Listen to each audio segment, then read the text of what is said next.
They are living beings of microscopic dimension and the substance derived from them, which can cause negative health effects in exposition situations. These living beings can be pathogenic. This means that they cause illnesses, overcoming the body defense. As for the pathogenicity, can be parasites. This means that there is no ability to reproduce outside the host, or can be opportunistic pathogens, live and reproduce in the outside environment. The biological agents are divided into microorganisms, cells and tissue culture, genetically modified organisms, and biological material. There are several types of microorganisms, for example, bacteria, fungi, viruses, and parasites. Some examples of bacteria are E. coli and Clostridium tetani. Cells and tissue cultures are used, for example, to prepare vaccines. On the other hand, the biological material is everything that can be dispersed in the air and cause allergic reaction, for example, the pollen.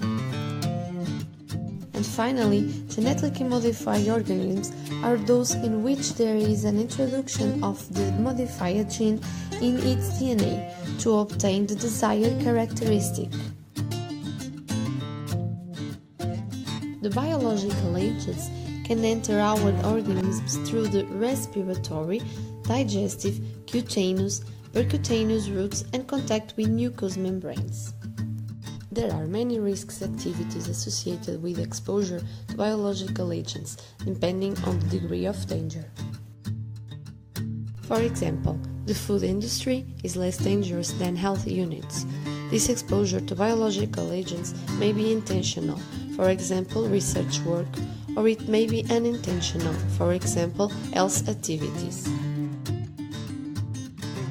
The human body has mechanisms of defense that protect us from these agents. The mechanisms are intact skin, bacterial acidity, saliva, enzymes, among others. Biological agents present characteristics in the organism such as pathogenicity, which is the ability to cause disease in the host, infectivity, ability to penetrate a host, transmissibility, ability to passing from one host to the other.